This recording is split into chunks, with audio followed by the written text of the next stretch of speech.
no sé.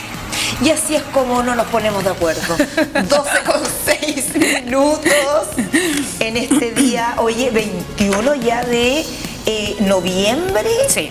Pensar que en un mes más ya vamos a estar pensando que vamos a cocinar para Navidad. Sí, y ya hay muchos que han instalado los arbolitos de Pascua. De hecho, yo quería ya. Sí, aquí en el canal, de hecho, tenemos, gracias a Dios, que tenemos a Kevin y la señora Eva, porque ambos ya nos tienen listo instalado el arbolito al ingreso al canal. Oye, Sí. Josecito, Falta el de nuestra recuerda poner aquí en nuestra pantalla triple 4K nuestra Navidad muy High definition. araucana. Necesito una chimenea, nieve, Todo lo que pasa acá, po. todo lo que pasa acá, po. Sí, sí. Así que pronto estaremos aquí con pantalla navideña y el arbolito. Exacto. ¿Cierto? Sí, con un arbolito de aquí. ¿Para qué Sí. vamos a traer tanta cosa? Sí, ¿crees tú? No sé, yo entiendo que Kevin, dentro de las tareas que tiene, es poner uno de los arbolitos acá. Pero lo ponemos acá. Me da mucha lata. ¿Ah? Me da demasiada lata hacer una. Es que está minimalista. Oye, que Claudita, Ya, pasemos. pero lo que el tema de ahora no me da Sí. para nada risa. Es un tema serio. De hecho, el fin de semana fui y no.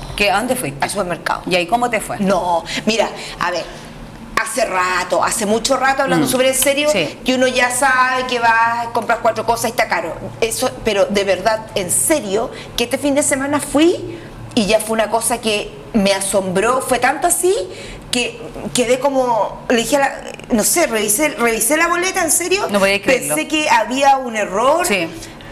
Miré la caja, pensé que, no sé, pero fue de Sí. verdad que compré un par de cuestiones y me salió como 80 lucas. Sí, no, está No todo lo podía súper caro. creer. El café está como a 7.000 pesos. No, ya no. ¿Puedes creer no. eso? Un tarro que valía hasta hace, no sé, 2, 3 años, 2.800. No, el tema está bien insostenible. Sí, insostenible, porque fíjate que efectivamente ya se está demostrando con cifras, ¿cierto?, que sigue elevado el precio de la canasta básica de alimentos. Para conversar de eso, tomamos contacto inmediatamente con el decano de la Facultad de Administración y Negocios de la Universidad Autónoma de Chile, Rodrigo Montero. ¿Cómo está? Bienvenido.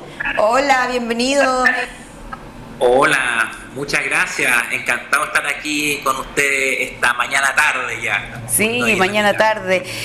No son muy buenas noticias las que hemos estado viendo cada vez que vamos a los supermercados, a los negocios, Uno ¿cierto? sale A los con almacenes. depresión. Uno sale triste, Rodrigo. ¿Qué es lo que está pasando ahí con el precio de la canasta básica? Sí, efectivamente, a pesar de que la inflación durante el 10º mes del año, en octubre, mostró una suerte de punto de inflexión, aunque hay que esperar bien qué pasa en noviembre y diciembre, lo cierto es que la canasta básica de alimentos, que es un subconjunto de la canasta que forma parte del IPC, sigue aumentando con fuerza, aunque se constató una pequeña disminución en su tasa de crecimiento anual durante el mes de octubre. Esto no la he es visto. probable que nos siga acompañando. Yo les diría que es probable que sigamos viendo que el IPC pierde fuerza, pero que la canasta básica de alimentos, en virtud de su naturaleza, de su composición, va a seguir con alguna cierta fuerza, digamos, durante los próximos meses. Estamos hablando en definitiva de que la canasta básica de alimentos registró un aumento de un 22,8% en 12 meses desde octubre, registrando la primera moderación en el alza de los precios desde diciembre al año pasado. ¿Qué es lo que se espera o qué es lo que al menos se puede observar, Rodrigo, que pueda seguir pasando de aquí en adelante? Ya hablamos del año 2023, sobre todo cuando se ha hablado muchísimo de una eventual recesión económica.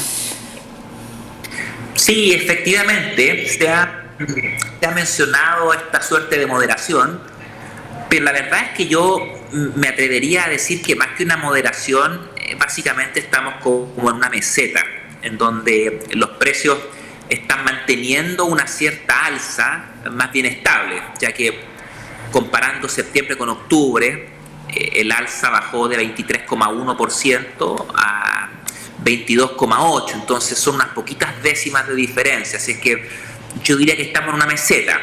Y me atrevería también a pensar, aunque Es importante esperar los datos de la última parte del año, sin duda, que suelen ser bastante favorables, dicho sea de paso, que estos precios comiencen a ceder, pero muy lentamente, y ya pensando en el primer trimestre del próximo año. Los alimentos, de hecho, si ustedes se fijan en el informe que emite el INE, en su informe de precios, los alimentos y los combustibles son los ítems que están empujando hoy día el IPC.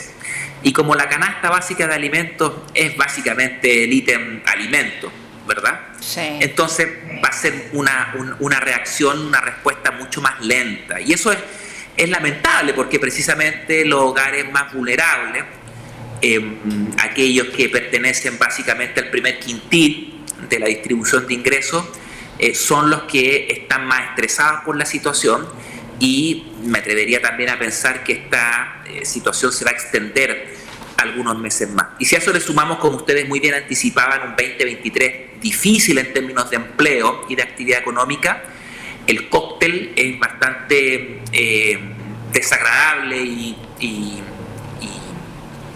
yo diría preocupante.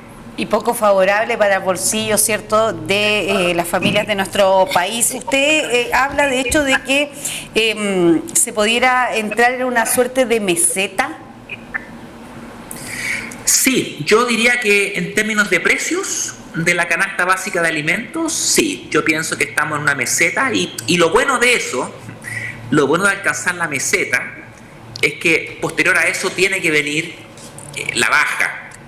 Y eso es lo que todos de alguna forma estamos esperando, y nos hemos ilusionado con el dato de inflación del mes de octubre. Incluso el Banco Central también ha mirado con muy buenos ojos el hecho de que el IPC de octubre haya estado bastante por debajo de lo que eran las expectativas del mercado, que apuntaban a un 0,8, 0,9%, terminó siendo un 0,5%. Así es que estamos todos bastante ilusionados, cultivando, diría yo, un moderado optimismo respecto de lo que se viene, pero también es cierto que existen algunos riesgos sobre la mesa todavía, así es que yo creo que lo más prudente por ahora es seguir con este moderado optimismo y mirar con mucha atención lo que van a ser las cifras de inflación de noviembre y diciembre, donde, como mencioné anteriormente, históricamente son meses de baja inflación e incluso con variaciones negativas del índice de precios al consumidor.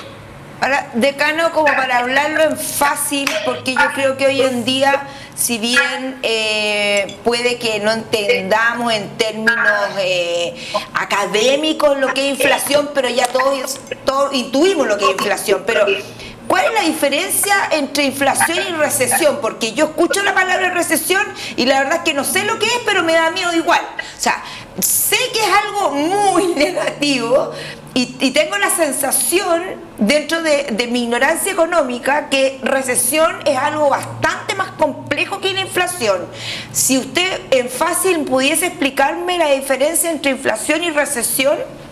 Y lo de la meseta, que de pronto me pareció pensar que es como un macetero, pero, no, pero esos conceptos en fácil se lo agradecería. Se nos perdió. Sí, ahí estamos en contacto precisamente con el decano de la Facultad de Administración y Negocios de la Universidad Autónoma de Chile, Rodrigo Montero. Está de vuelta ya, lo vemos y lo escuchamos. Sí, exactamente. Mira, son dos fenómenos distintos, pero que pueden darse en un mismo tiempo. La inflación, ya todos lamentablemente la entendemos, ¿verdad? Hay generaciones que nunca habían vivido el fenómeno de la inflación. Chile tuvo 30 años con una inflación baja y estable, pero hoy día vemos que en general los precios de la economía, todos los precios están aumentando. Cuando se produce un aumento sostenido en todos los precios de la economía, hablamos de inflación. Ahora bien, ¿qué es la recesión? La recesión tiene que ver con la capacidad del país para producir bienes. Nosotros como país producimos bienes, exportamos cobre, exportamos vino. Hay una serie de cosas que nosotros producimos y los exportamos o los vendemos aquí domésticamente. En general, es normal que lo que producimos en un año sea mayor a lo que producimos el año inmediatamente anterior. Cuando eso ocurre, cuando nuestra producción es mayor que la que hicimos el año pasado, hablamos de crecimiento económico. Claro. Fuimos capaces de producir una mayor cantidad, un mayor volumen de bienes y servicios. ¿Qué pasa? Por diversas circunstancias, a veces lo que somos capaces de producir en un año es inferior a la cantidad de bienes y servicios que produjimos el año anterior. Cuando eso ocurre, hablamos de una recesión. Y eso... Perdón, adelante. Entonces significa, así como muy en simple, que si hay recesión, cuando la dueña de casa vaya al supermercado, ¿se va a encontrar con menos productos? No necesariamente. La recesión, yo les diría que tiene un primer efecto y un primer impacto en el mercado laboral. Es decir, cuando hay recesión, como estamos produciendo menos que el año anterior, las empresas necesitan menos mano de obra, necesitan menos empleados, menos trabajadores. Y por ende, lo que se gatillan básicamente son desvinculaciones y despidos, en virtud de que estamos produciendo menos. Ahora, ¿por qué estamos produciendo menos? Porque también se está demandando menos cantidad de bienes y servicios, por diversas circunstancias. Por lo tanto, el primer efecto que vamos a ver a partir de la recesión que debiésemos tener durante el próximo año, es que las empresas van a empezar a contraerse, van a empezar a contratar menos mano de obra y también los salarios van a tender a desacelerarse, es decir, van a crecer menos o incluso podrían comenzar a caer los salarios. Entonces, pero eso el es primer ilegal, efecto ¿no? es los bolsillos. Disculpe, a uno no le pueden bajar el sueldo. No, pero lo que sí puede ocurrir es que el sueldo podría aumentar menos de lo que podría haber aumentado en condiciones normales. Eso sí se podría ocurrir. Las empresas van a contratar menos personas de las que podrían haber contratado en un año normal. Exactamente. Perfecto. Y seguramente van a tener que desvincular personas que no hubiesen desvinculado si la economía hubiese seguido un tránsito normal. Decano, para terminar la idea de la recesión, entonces, la primera pasada, digamos, recesión, cesantía. ¿Cuándo llegamos al punto, que yo lo encuentro eso ya me da mucho miedo, es el ejemplo que yo le decía, que es cuando uno ya se encuentra en los supermercados ya con pocos productos? ¿O usted no cree que lleguemos a ese punto ya un poquito, ya más, digamos, más exagerado, ¿no? ¿O sí? Recesión no implica desabastecimiento.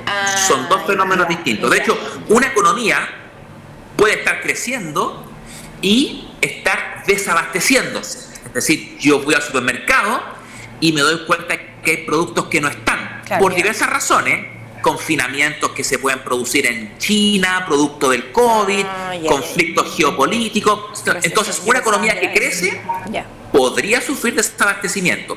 Ahora bien, una economía que cae, es decir, una economía que está en recesión, no tiene por qué experimentar desabastecimiento. Es más, cuando una economía cae, y como hay poca demanda, es probable que existan bienes que comiencen a bajar de precio, porque las empresas también van a querer deshacerse de ciertos inventarios, liquidar, para que la mercadería no se estropee, y porque almacenar bienes también es caro. Exactamente. Lo que preocupa, Rodrigo, que pueda pasar ante eventuales despidos masivos, ¿cierto?, desvinculaciones producto de esta recesión para el año 2023, es que crece la informalidad, porque cuando a una persona la despiden y no encuentra otro trabajo formal rápidamente, es cuando comienza entonces la informalidad a instalarse en la economía de un país. ¿Eso es un buen escenario, un mal escenario, o en definitiva un escenario para sobrevivir a una etapa compleja como lo es una etapa de recesión?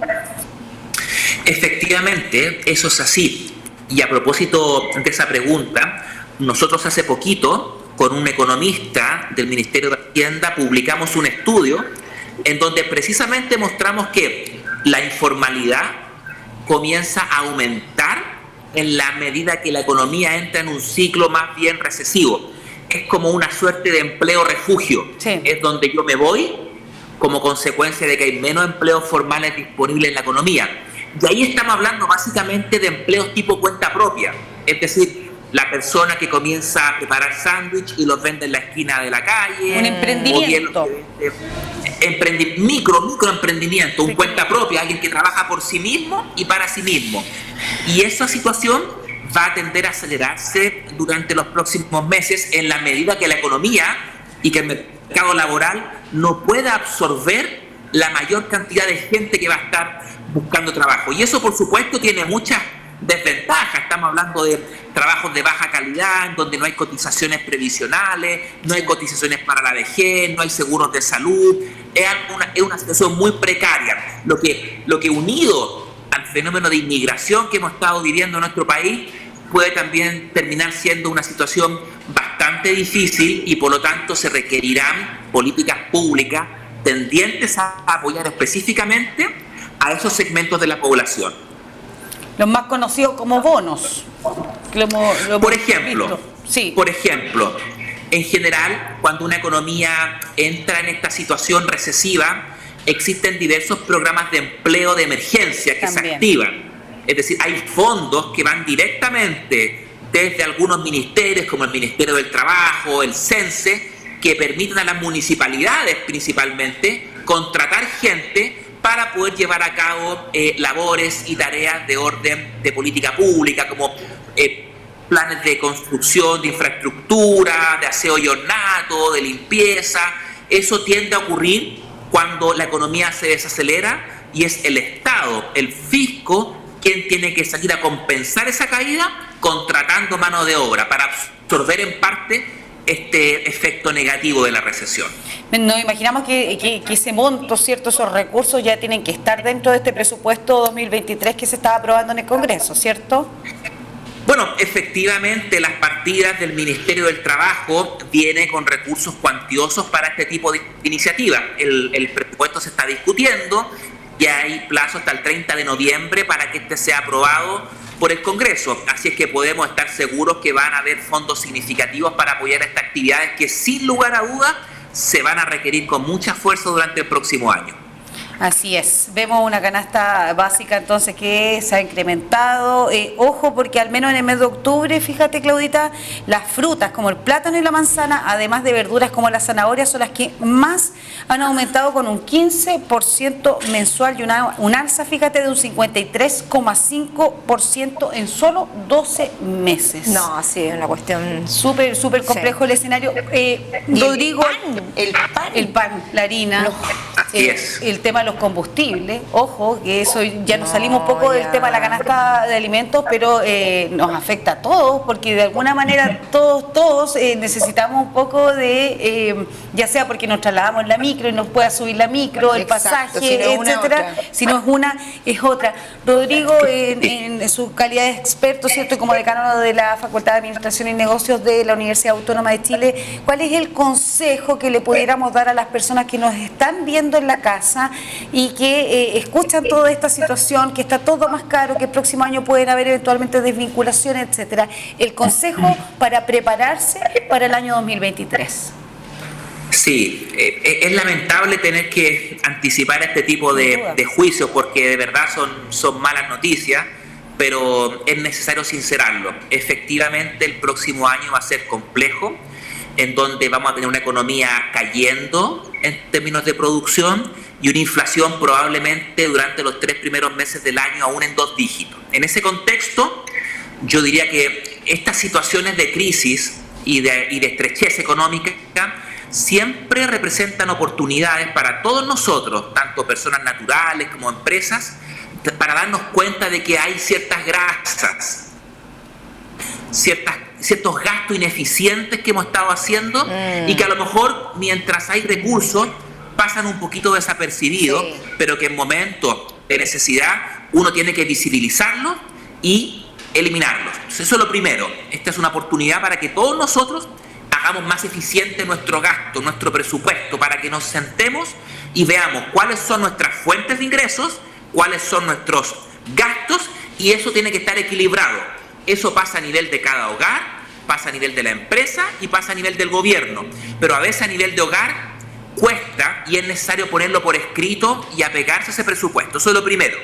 Y lo segundo, diría yo, no es el momento para emprender grandes proyectos y en lo posible no endeudarnos, porque este es el peor momento para endeudarse. Estamos con tasas de interés históricamente altas en nuestro país y lo más probable es que estas tasas, si es que la inflación continúa cediendo, como todos esperamos, comiencen ya a disminuir. Por lo tanto, hoy día no es el momento para endeudarse ni adquirir grandes compromisos financieros. Es cierto, a veces las familias no tienen más alternativa que endeudarse, pero claro, si existe la posibilidad, de no hacerlo, por favor, claro, no hacerlo. Imagínense que viene, es algo menor quizás en términos de fecha, pero viene Navidad. Olvídate. Muchas familias sacan la tarjeta de crédito y compran los regalos, digamos, no sé cuántas cuotas, y en este escenario actual, como bien dice Rodrigo Montero, no es el escenario ad hoc, digamos, para que podamos incurrir en deudas. Sí. Y las deudas son las compras con la famosa tarjeta de crédito. No, y además que, tal como lo dice Rodrigo, los 3 primeros meses del próximo año van a ser terribles. O sea, olvídate. Vacaciones. De vacacionar, olvídate de Navidad, olvídate de Año Nuevo, olvídate, o sea... Sí, hay que replegarse, hay que, en el fondo, priorizar. Si bien entiendo, Rodrigo, lo que has dicho es que prioricemos cuáles son los verdaderos gastos que tenemos, en los que tenemos que incurrir necesariamente, y aquellos que no son necesarios dejarlo para cuando la economía esté en mejores condiciones, ¿cierto? Mira, es un llamado para todos, para todos. Sí. Yo creo que es el momento oportuno para hacerlo. Así es. Muchas gracias, por los consejos. Excelente, sí, la forma de explicar, sí, así que se agradece. Muchas gracias, Rodrigo. Gracias a ustedes por la invitación. Que tengan un excelente día. Igualmente. Chao, chao. Que esté muy bien. Nos vamos a una pausa. Volvemos enseguida.